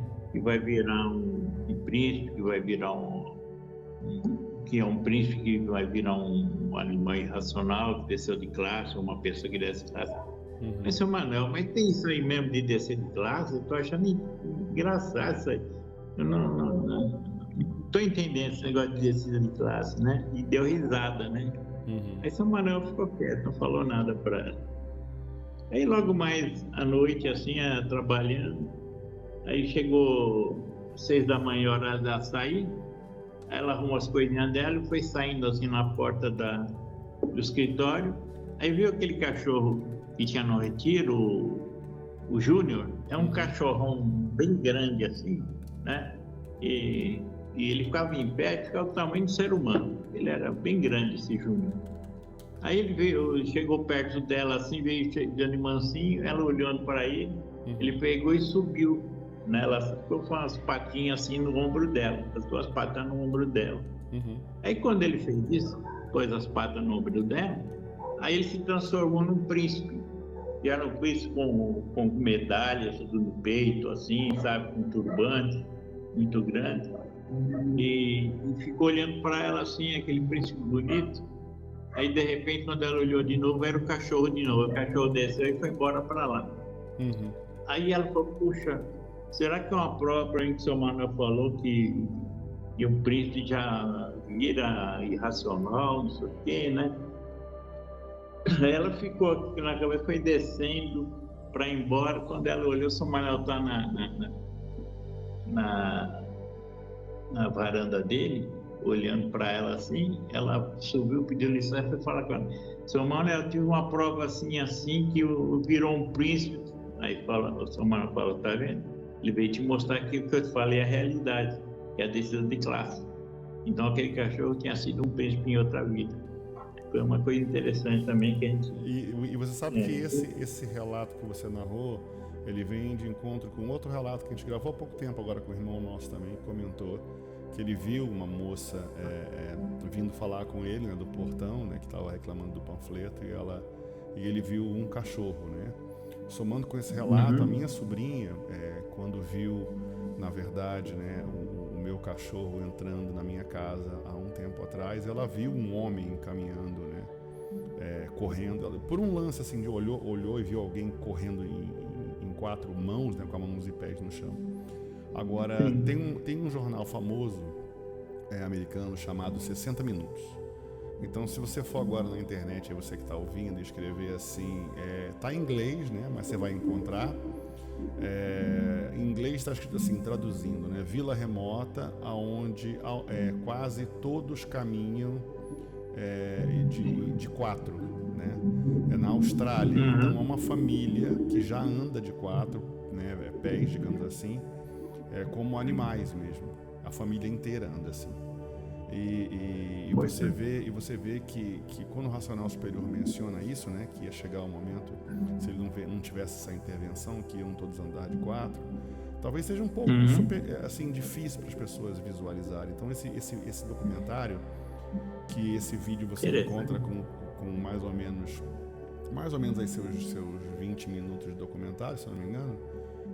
No total ele tem, deixa eu ver se eu consigo abrir ele aqui. No total ele tem mais ou menos 15 minutos. Então você vai encontrar essas pessoas. Eu vou te mandar quando acabar o programa você assistir também. Legal. Então já é algo para se pensar, né? Outra questão é a questão de uma guerra nuclear, por exemplo. O caso de Chernobyl é um grande exemplo, né? Depois de uma grande guerra nuclear, a alteração genética, né? Alteração de várias formas e a deformação de várias formas, né? As crianças já nascem dessa forma. Então, quando você tenta entender o que acontece depois de muitos e muitos anos de uma guerra nuclear, né? Ou de uma exposição, por exemplo, como Chernobyl, uma radiação, você percebe que essa deformação também é possível, né? Então tem várias formas de entender essa questão de inicial, né? de andar de 4, a questão inicial de descida de classe, né? Para alguns é uma passagem direta, né? Mas a gente acaba vendo que tem exemplos reais, né? De pessoas já vivendo essa realidade em vida, né? Bichos em vida. Uma prova pra gente, né? A prova aqui. Porque, por exemplo, são 3 visões agora narradas, né? É essa que você narrou do príncipe, né? Essa que o nosso irmão narrou agora, também gravou num relato que ele viu a pessoa descendo correndo, ele viu um cachorro. É essa da minha sobrinha, que ela viu até o meu cachorro, né? Subindo a escada de casa. E ela olhou por de relance, ela viu uma pessoa subindo. Então são visões de 3 pessoas diferentes que poderia dar a entender isso, né? Olha, desceu de classe, né? E quantos outros, por exemplo, que o próprio Baco no Retiro já diziam isso, né? Que ele era também um rei ou alguma coisa assim, né? O Baco é um deus, na verdade, né? Um deus da vinha, se eu não me engano. E ele tinha esse nome, talvez não era à toa, né? Mas a gente sabe que esses animais que têm um comportamento diferenciado, né? Esses animais que têm uma resposta, né? Que quase que entendimento humano, um grau de consciência mínima ali, né?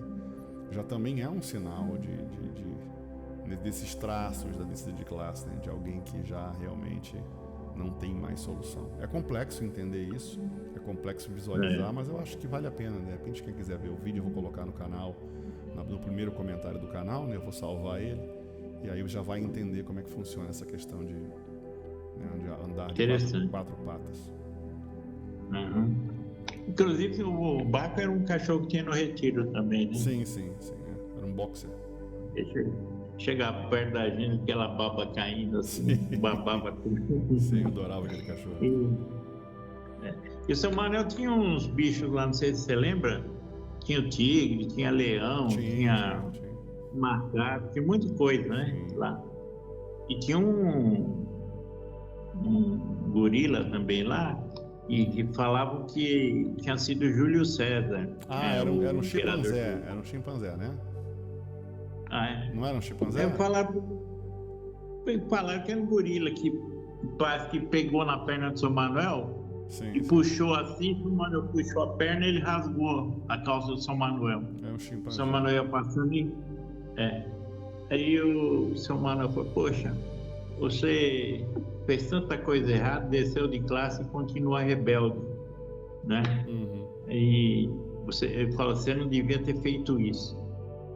Aí passou uns dias, o bicho morreu, né?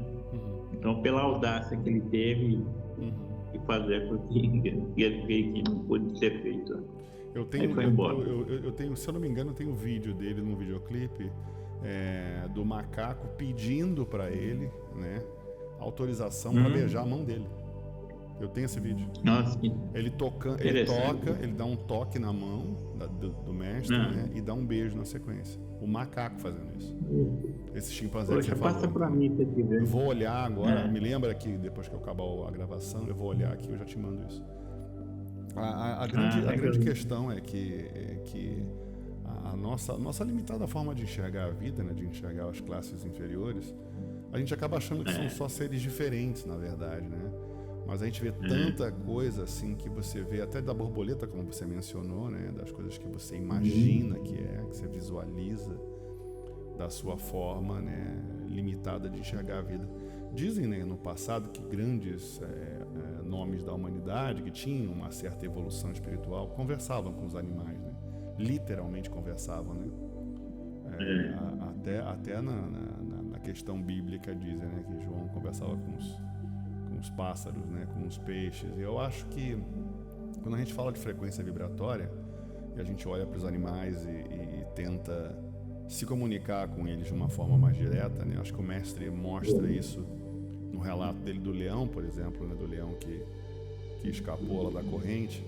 Você vê que há uma conexão vibratória, né? Que há um canal de dizer, não, agora você passou do limite, não, agora você errou, entendeu? Entra na vibração dele, né? E transmite o que tem que transmitir, recebe o recado, né? Sim. Ele tem um vibratório de comunicação que é todo particular deles, né?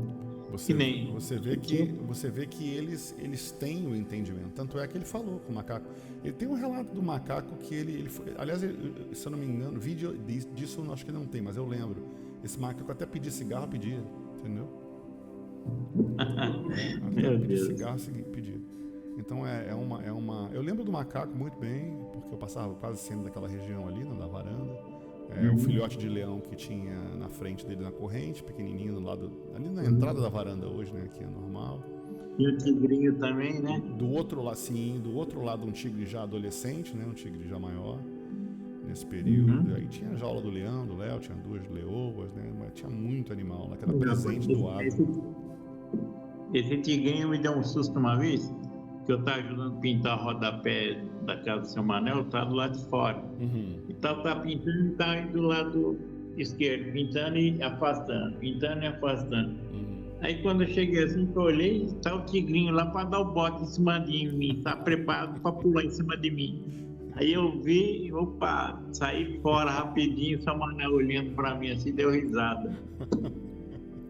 Tava aprontando para mim. A presa tava na frente dele. Pois é. E teve também um cachorrinho que tava passando mal lá, o rapaz falou: ô, seu Manuel, o cachorrinho lá tá, não sei o que, ele tá morrendo. O que eu faço com ele? Precisa dar algum remédio para ele? O seu Manuel falou: olha, pega esse cachorrinho e joga ele na piscina. Ele falou: na piscina, seu Manuel? Falou: vai lá e faz isso. O rapaz disse: poxa, o seu Manuel veio dar remédio e vai mandar jogar o cachorro na piscina, né? E, caramba, o seu Manuel pegou o cachorrinho e jogou na piscina. Aí quando jogou na piscina, aí ele tava tudo mole, assim, caindo assim, ele deu aqueles 5 minutos dele, saiu correndo, debatendo, aí correu atrás das galinhas, subiu, desceu, e correndo para lá, correndo para cá, e ele foi lá onde estava a cachorrinha que ele gostava, aí ele lambeu a cachorrinha, deitou do lado dela e morreu.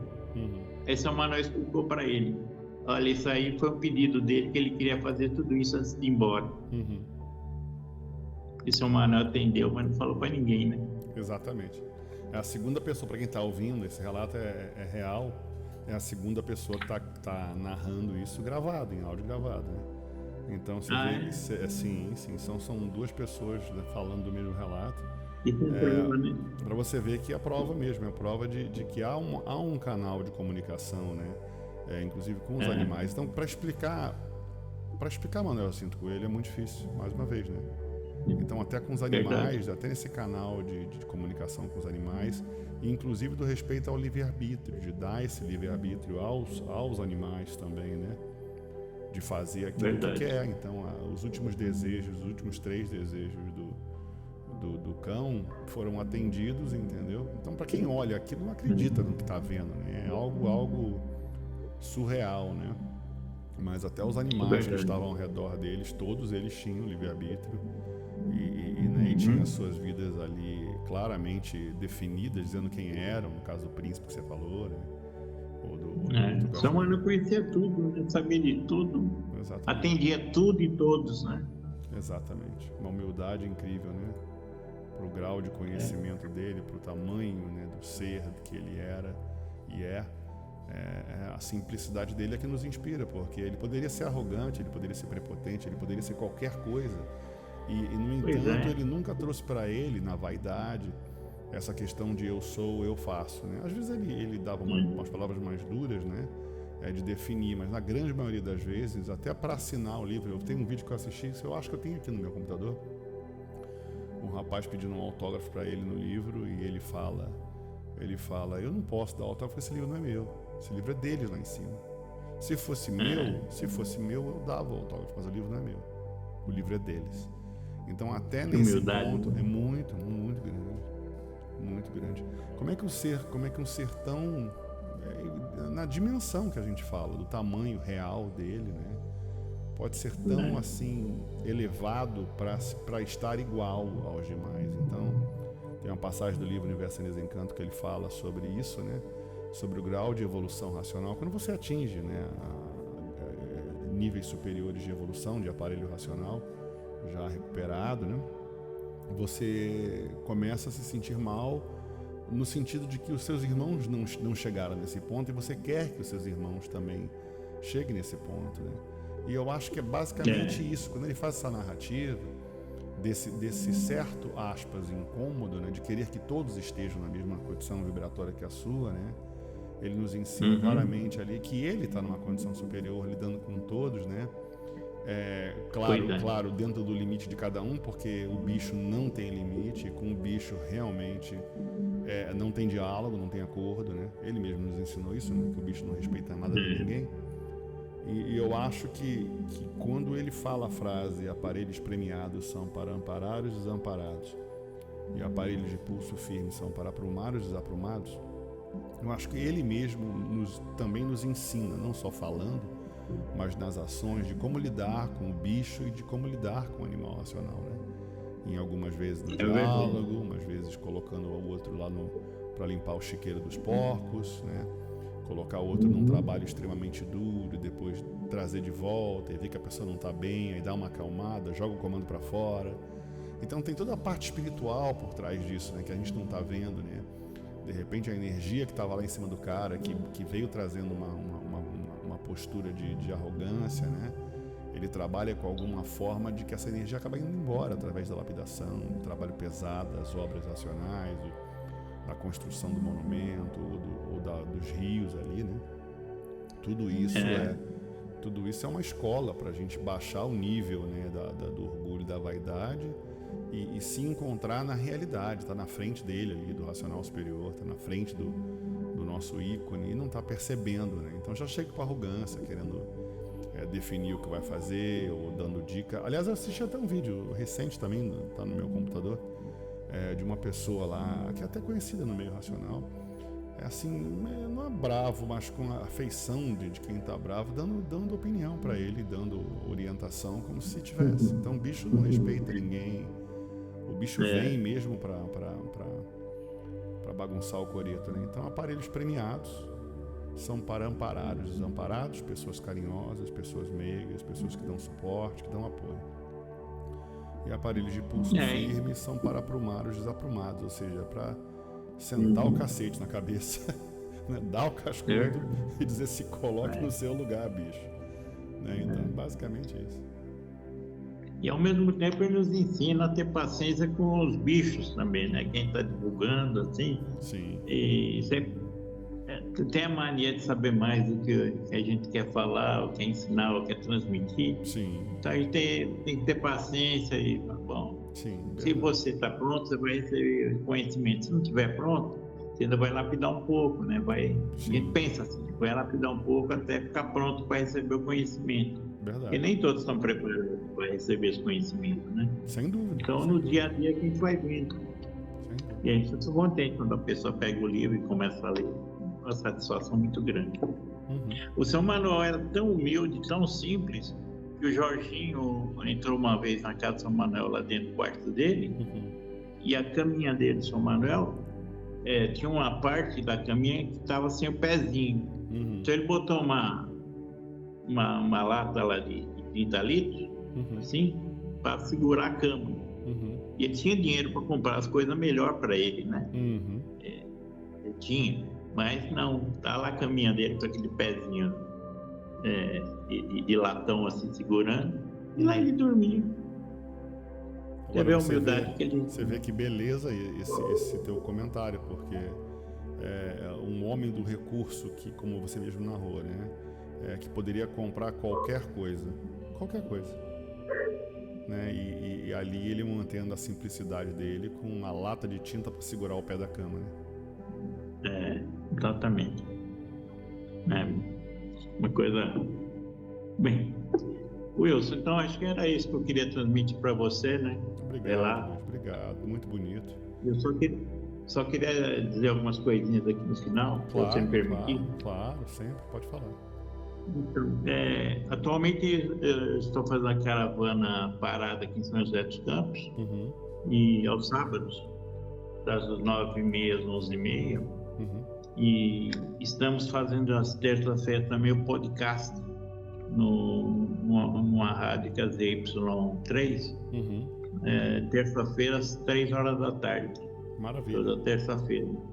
Então a gente está fazendo esse trabalho também. Como é que chama a rádio lá? ZY3. Você acha no YouTube? Acha no YouTube, isso assim, ZY3, né? São José dos Campos. São José dos Campos. Aí, terça-feira às 3 da tarde. Terça-feira às 3 da tarde. E você acha também na rádio, né? Na rádio local, né? Exatamente, E essa é a internet, não ela pega em qualquer lugar. Eu digo assim, tá no YouTube, mas também tá na rádio local, né? Lá de São José, não é isso? Dá para ouvir na rádio, né? Sim, dá para ouvir sim. Beleza. Obrigado. Então, eu estou fazendo 50 anos de cultura racional. Que maravilha, jubileu. Jubileu de ouro. Quando vai ser? Graças a Deus. Quando vai ser? Já foi, né? Foi abril de 25 agora. Eu entrei em abril de 75. Mas já fez 50 anos, né? Meus parabéns. Eu estou dizendo isso, viu, Wilson? Não é por vaidade. Não, eu sei. Mas sim pela honra, pela alegria com que a cultura racional apareceu na minha vida. Eu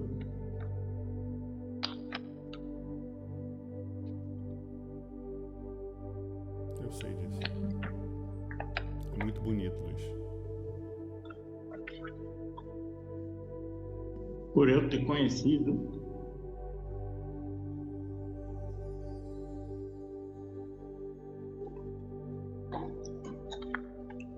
o mestre Manuel Jacinto Coelho e todos os irmãos racionais com os quais eu convivi, também os habitantes do mundo racional.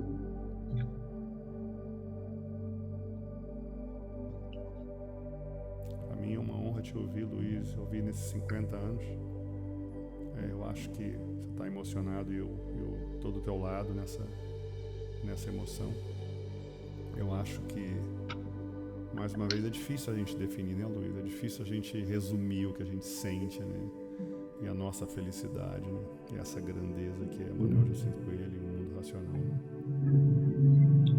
Então, muito obrigado por tudo, a Racional Superior. Obrigado por cuidar da minha vida. Obrigado por cuidar de mim. Obrigado por ter conhecido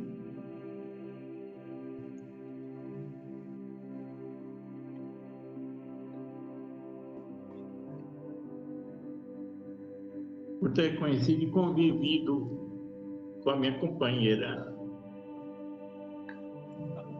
a Eurilia de Alencar Pereira.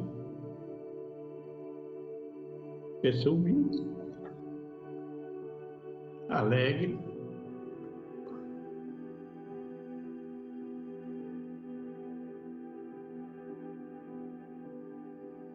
e fui muito feliz ao lado dela durante todos esses anos que a gente ficou junto. Ela se transformou em junho do ano passado. Com certeza no mundo racional. Obrigado a todos. Obrigado a todos e salve. Meu privilégio mais uma vez de te ouvir, a minha felicidade de ouvir teu desabafo, teu relato, conhecer a tua história. E eu tenho absoluta certeza, não só em meu nome, mas as pessoas que estão ouvindo também nesse momento e vão ouvir você, que o mundo racional nos assiste, que o mundo racional nos observa e que o mundo racional nos abençoa. Eu tenho absoluta certeza disso. E com a tua trajetória nos teus 50 anos de cultura racional, que o racional superior lhe dê todas as mais belas flores, as palmas de luz do mundo racional, e que nós possamos juntos aqui embaixo, né, o segundo mundo com o primeiro mundo, celebrar juntos o teu belíssimo aniversário, né, de cultura racional, a sua jornada. Eu compartilho o meu sentimento e a minha sincera honra de poder ouvir a tua jornada. E eu sei que essa vitória, Luiz, essa vitória que a gente sabe que tem, essa vitória é uma partícula do que nós vamos ganhar com isso. Eu acho que a honra, Luiz, de trabalhar para a cultura racional, o privilégio de servir ao mundo racional, de ser mais uma abelha, não a melhor abelha, não a mais importante, apenas mais uma abelha no cultivo do mel. Essa honra é a honra aqui de baixo, mas felicidade mesmo é o nosso reencontro no mundo racional. Eu, você, a sua companheira e todos os nossos irmãos que um dia saímos do mundo de origem e um dia vamos festejar de novo, né? Os brilhos do nosso legado, da nossa jornada racional. E que assim seja, Luiz. Que o racional superior nos ouça o nosso pedido de perdão pela saída do mundo racional e a nossa eterna gratidão por ele ter vindo aqui nos resgatar. Wilson, foi um prazer enorme te conhecer. Obrigado. Você é uma pessoa sensacional, um estudante dos mais profícuos que teve na fase racional, está tendo, né? E você realmente dignifica o nome da cultura racional com o seu trabalho que você faz aí. Eu sei que é um trabalho grandioso, uma terra assim estranha para nós aqui, né? Que eu nem sei como é que é. Aí você leva a cultura racional ao povo todo e você universalmente se conecta com a gente aqui também, né? Para trabalhar junto. E então eu peço que o Racional Superior te abençoe sempre, te dê cada vez mais luz, cada vez mais evolução para você poder brilhar cada vez mais, meu irmão. Foi um prazer muito grande te conhecer. Meu irmão, eu te agradeço as palavras. Eu confesso que eu não lido muito bem com palavras que mexem com a minha vida pessoal, assim, com o meu lado emocional. Eu tento segurar ao máximo essas questões, porque eu sou muito emotivo, eu sou pisciano, como diz o meu irmão Roberto Sampaio Dentinho, que ele é astrólogo. Eu também sou meio manteiga derretida. Eu sempre fui. A Atna cansou de me ver chegar no retiro sem motivo nenhum, e eu fico na frente dele, aquela cadeira vazia, literalmente vazia, para quem enxerga com os olhos do homem, né? E o meu coração ali, sempre eu me entrego profundamente para ele. Eu acho que o amor, Luiz, o amor e a gratidão que são falados há mais de 2000 anos na humanidade, o amor e a gratidão é a coisa mais bela. Então eu fiz vários desabafos. Eu falei, eu não volto para casa sozinho, porque eu acho constrangedor já sair errando, né Luiz? E voltar de cabeça baixa com a mão no bolso é ainda mais constrangedor. Eu digo, não vou voltar sozinho. Eu quero fazer o que você fez, Luiz. Eu quero passar 50 anos celebrando junto com você, junto com os meus irmãos, a vitória que é falar de Deus no mundo obscuro, Luiz. Falar de Deus no mundo vazio. Falar de Deus para os corações que deveriam ser brancos, mas ficaram enegrecidos, Luiz. Falar de Deus como Deus merece ser falado, por amor, para unir. E eu me sinto do verdadeiro Deus, né? Sim.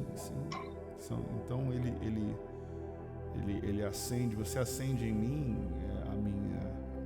a minha vela aqui do peito, né? Você acendeu a minha vela do peito, trazendo todo esse amor que você trouxe, né, nesses 50 anos. E eu te digo mais uma vez, eu saúdo você, Luiz. Obrigado, meu amigo.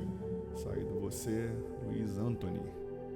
Que o mundo racional lhe abençoe mais com as tuas vitórias e com as minhas que eu te entrego aqui na minha homenagem aos teus 50 anos. Eu não gosto de ativar esse lado, porque esse lado é o lado que eu não gosto, né? É o lado que eu seguro. A gente bota para fora né, essa muralha para proteger um cristal dentro. Então eu não gosto de abaixar a guarda. O dia que a gente transformar, que subir para o mundo astral, vai perder essa parte, né? Mas por enquanto a gente ainda tem ela, que é o sentimento, né? Sim. Então, depois que você se transforma no corpo original, você vai perder esse sentimento que ela é da matéria, mas enquanto a gente tem ele, é fazer o quê, né? Sim, sim. É por amor Então, usar e ele é da por melhor ele. forma possível. É por amor e é por ele, né, Luiz? Então a gente segue em frente É por amor verdade. e por ele. Se reergue, meu irmão, se reergue, porque a vitória de quem volta para o mundo racional, essa é a nossa vitória. Eu tive dificuldade para lidar com alguns irmãozinhos nossos que nos abandonam. Mas eu vou te contar uma coisa que eu deveria ter contado para a esposa desse meu irmão e amigo, e eu contei para algumas pessoas no particular, sabe? E eu vou contar em público, mas a razão de contar em público não é para falar só para essa pessoa, mas é para falar para você, Luiz, e para todo mundo que está ouvindo. Um irmãozinho nosso foi embora desse plano, um irmão até conhecido, muito conhecido no meio. E óbvio que eu tinha uma ligação com ele, né? Ainda tenho, uma pessoa que eu tenho um carinho e respeito muito grande, de momentos de felicidade e da partida dele, de tristeza. Mas eu não tenho uma ligação de sangue, eu não tenho uma ligação tão intensa para ter um sonho do nada, né? Depois de alguns meses que ele foi embora. Mesmo porque eu fiquei sabendo meio tarde. Eu não fiquei sabendo no mesmo tempo que todo mundo, né? Porque eu estou longe. E eu vi uma caravana, literalmente isso, uma caravana do mundo racional, caminhando em direção ao local que o corpo dele foi sepultado. E essa caravana veio na frente uma pessoa nesse símbolo, né, de um grande amigo, antigo também dele, que eu tinha, não resta a menor dúvida que eu tinha absoluta certeza que estava no mundo racional, como tantos outros estão. E essa caravana veio me mostrar, na verdade, eu deveria falar para a esposa dele, né, que também perdeu um companheiro, que o mundo racional não abandona seus filhos de forma alguma. O racional superior não abandona. Então, se você entregou uma vida inteira, né, sem ego, sem vaidade, sem interesses pessoais, sem ambições, né, se entregou para a cultura racional e para o racional superior, nada mais digno, nada mais honroso de que receber uma visita do mundo racional para te levar para casa. Então, eu tenho certeza que a sua esposa, você, eu e todos os outros estudantes que estão entregues ao mundo racional, trabalhando por amor, e por respeito e por carinho, tem a sua jornada garantida.